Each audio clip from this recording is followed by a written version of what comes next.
Sunana Nura Suraj Gusau, kuma an haife ni a garin Gusau ranar 16 ga watan goma na shekarar 1976. Na yi makarantar firamare a garin Gusau, wato Sarkin Kudu Suleiman Primary School. Na kuma yi secondary school a Gamman Science Secondary School duka a garin Gusau. Bayan kammala secondary school, na samu gurbin ƙaro karatu a Jami'ar Bayero da ke Kano, inda na kammala digiri na farko a fannin tattalin arziki da kimiyyar siyasa, wato Economics and Political Science a shekara ta 2001, inda kuma na yi hidimar ƙasa a Abuja, babban birnin tarayyar Najeriya, a shekarar hidimar ƙasa ta shekara ta 2002. Bayan kammala hidimar ƙasa, na ci gaba da aiki a wasu kamfanona masu zaman kansu. Daga bisani kuma na sake komawa Jami'ar Bayero da ke Kano, inda na samu digiri na biyu a fannin sha'anin kuɗi da banki, wato Banking and Finance, a shekara ta 2010. Wannan shine takaitaccen tarihi da kuma wuraren da na yi karatu. A halin yanzu kuma ina zurfafa ilimi na matakin digiri na 3.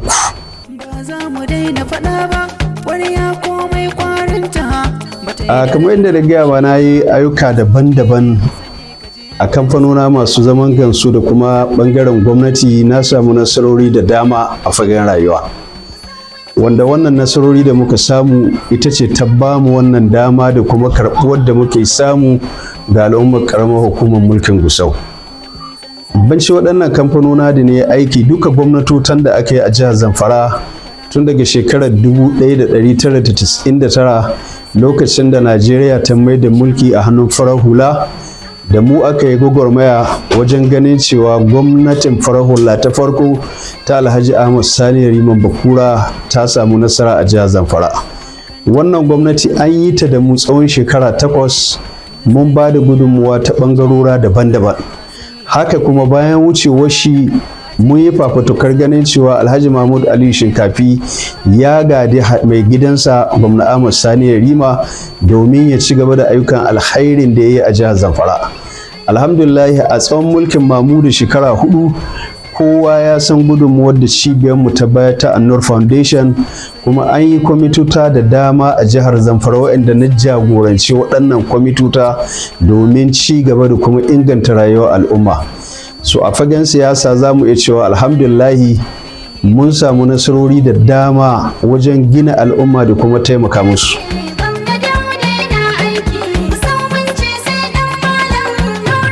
So kamar yadda na sha faɗa muku cewa na fito wannan takara ne bayan na karɓa ƙorafe-ƙorafe da kuma kiran al'umma na ƙaramar hukumar mulkin Gusau.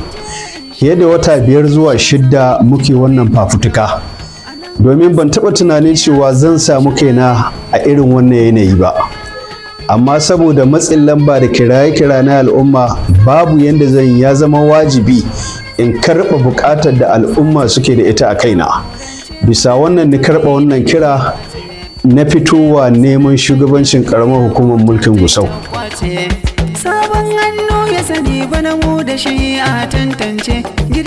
Ina da ƙudurori da manufofi guda 3 idan Allah maɗaukacin sarki ya tabbatar min da wannan shugabanci. Ƙuduri na farko shine security and good governance. A ƙarƙashin wannan ƙuduri, ina da tanadi da shiri da ni na ganin cewa mun marawa shirarwar mai girma gwamna baya, na ganin an samu dawwammamen zaman lafiya a jihar Zamfara. A matakin ƙaramar hukuma, mu ma muna da gudunmuwar da za mu taka da shirarwan da za mu fito da su wajen ganin cewa mun tsare dukkan mazaɓunmu guda 11 insha Allah.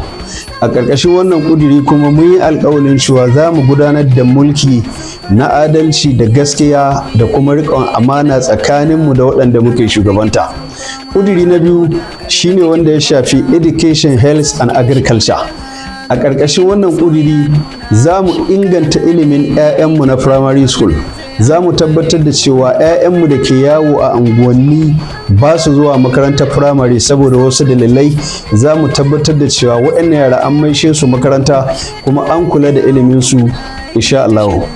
A ɓangaren kiwon lafiya, muna da ƙudurin ganin cewa kowace mazaɓa aƙalla tana da wata asibiti wadda al'ummar wannan mazaɓa za su amfana da ita tsakanin mata da ƙananan yara da kuma dattijai masu shekaru.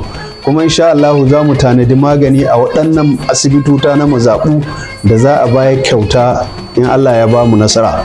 Ƙuduri na ƙarƙashin wannan ƙuduri kuma akwai bunƙasa ayyukan noma. Kowa ya san cewa jihar Zamfara jiha ce wadda take tinƙahu da harkokin noma.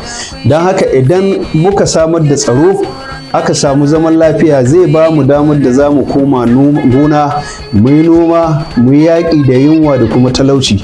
A ƙarƙashin wannan ƙuduri kuma muna da shirarruwa na noman zamani da za mu koya ma matasanmu maza da mata domin su dogara da kansu da kuma hanyoyin da za su inganta rayuwarsu. Ƙuduri na uku shine infrastructure and economic development. A ƙarƙashin wannan ƙuduri za mu kula da gyaran hanyoyi da magudanan ruwa na cikin unguwanni da kuma gina hanyoyin karkara, samar da hasken lantarki a unguwanni da kuma garuruwanmu na karkara, da kuma mu tabbatar da cewa al'umma sun samu ruwan sha masu tsafta don inganta lafiyarsu da kuma rayuwarsu. A ƙarƙashin wannan ƙuduri kuma za mu farfaɗo da tattalin arzikin ƙaramar hukumar mulkin Gusau ta hanyar samar da ƙarin kuɗaɗen shiga domin ya ba mu damar yi ma al'umma aiki. A ƙarƙashin wannan ƙuduri kuma muna da shiri na samar da ayyukan yi da dogaro da kai tsakanin matasanmu maza da mata. Domin idan ana so a gina al'umma, a gina rayuwar matasa, to ya zama wajibi a samun musu ayyukan yi da sana'o'in dogaro da kai. A ƙarƙashin wannan ƙuduri duk matashin da ke da sha'awar ya yi karatu za mu taimaka mishi gwargwadon ƙarfin ƙaramar hukuma ya ga cewa ya samu ilimi. Wanda kuma bai da sha'awar karatu to ba za mu yarda da zaman banza ba, za mu koya musu sana'o'i kuma idan suka iya mu tallafa musu don su je su dogara da kansu insha Allah. Waɗannan da ma wasu na daga cikin ƙudurori da manufofi da nake da su idan Allah maɗaukacin sarki ya tabbatar mana da wannan nasara. So kamar yadda kace kowace ƙaramar hukuma tana da nata matsaloli, yanzu haka ina karɓar ƙorafe na al'umma a ƙaramar hukumar mulkin Gusau. Misali bari mu dawo a ɓangaren ilimi. Akwai anguwanni da suke sabbi ne a cikin garin Gusau. Al'umma yankin suna koka min cewa ba su da wata makaranta ta primary school mallakar gwamnati. 'Ya'yansu ba su zuwa makarantun boko sai dai private school a cikin anguwanninsu. Wannan ƙorafi ya shiga rayuwata kuma insha Allahu duk anguwar da babu makaranta ta gwamnati za mu yi ƙoƙarin mu ga cewa an samar da waɗannan makarantu domin amfanin 'ya'yansu. Idan ka dibi ƙaramar hukumar mulkin Gusau ba ta da bambanci da wurin da aka kasuwar 'yan gwangwani. Muna da ƙarancin muhalli na ofisosa. Ana gaya min cewa hatta da wasu daraktoci ba su da ofisosan da za su shiga su zauna su yi aiki saboda ana gyara ba a kammala ba. To duk wannan yana cikin ƙalubale mu ga cewa idan Allah ya ba mu nasara, abu na farko da za mu yi shine mu inganta ƙaramar hukumar mulkin Gusau kuma ta amsa sunanta na ƙaramar hukumar mulki insha Allah. Sauran ƙalubale shine na rashin aikin yi tsakanin matasa maza da mata. Wannan matsala tana damun mu koyaushe. Rashin aikin yana cikin abin da ke haifar da wasu ayyuka na ta'addanci a cikin al'umma. Don haka muna da shiri na musamman da za mu yaƙi da rashin aikin yi da zaman banza tsakanin al'umma a ƙaramar hukumar mulkin Gusau insha Allah. Akwai asibitota primary health care da dama waɗanda suna ƙorafin cewa suna da ƙarancin jami'an lahiya da za su kula da waɗannan asibitota. Duk wannan ƙalubale ina sane da shi kuma insha Allah idan Allah ya ba mu nasara mun san inda za mu tunkara domin biya ma mutane buƙatunsu a ƙaramar hukumar mulkin Gusau insha Allah.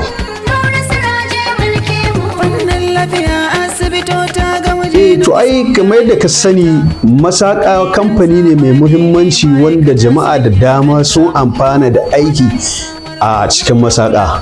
Sannan kusan ya kai shiftin 4 da aka aiki lokacin da tana existing.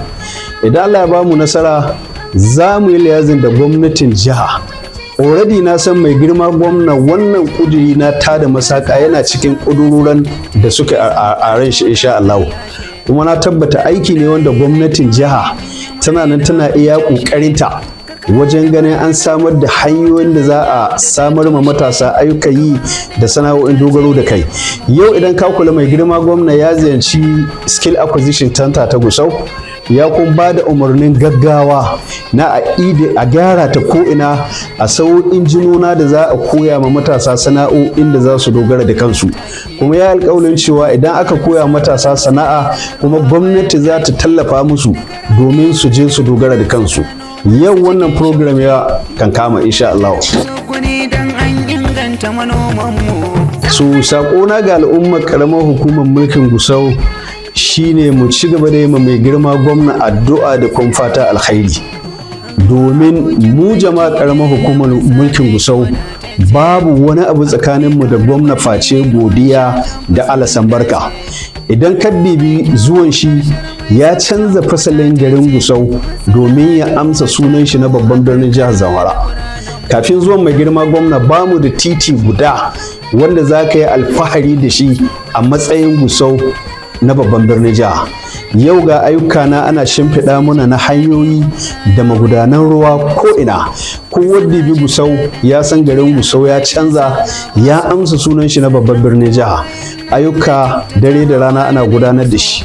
Don haka ina kira ga jama'a karamar hukumar mulkin Gusau da su ci gaba da yi mai girma gwamna addu'a da kuma fatan alkhairi akan kudurori da manufofi da yake da su wajen sake gina fasalin jihar Zamfara. Ina kuma kira ga matasa da cewa mu gudanar da siyasa mai tsafta. Ba za mu yi siyasa cin mutunci ba, ba za mu yi siyasa yaudara ba, ba za mu yi siyasa ta ƙazafi ba. Mu gudanar da siyasa mai tsafta a cikin wannan gari namu. Muna kuma godiya ga irin goyon baya da addu'o'i da al'ummar karamar hukumar mulkin Gusau suka yi muna, da kuma irin soyayya da ƙauna da suka nuna min. Babu abin da zan ce sai dai godiya gare su, domin dare da rana suna cincirundu, suna zuwa a gidan nan ƙungiyoyi barkatai, suna jaddada mubaya'a da goyon bayan su gare ni. Dukkan waɗannan ƙungiyoyi da nake gaya maka babu ƙungiya guda da nace su zo mu yi wannan tafiya, amma suna zuwa ne saboda sun hango cewa na cancanta da kuma inda na fito da kuma irin gudunmuwar da mahaifinmu ya yi ma al'umma a garin Gusau da jihar Zamfara da Najeriya baki ɗaya akan yada addinin musulunci da kuma ilmantarwa. Ina godiya kwarai da wannan soyayya da ƙauna da al'umma suka nuna min. Ina kuma roƙon Allah, idan Allah ya bani wannan shugabanci, Allah ya bani iko yi musu adalci.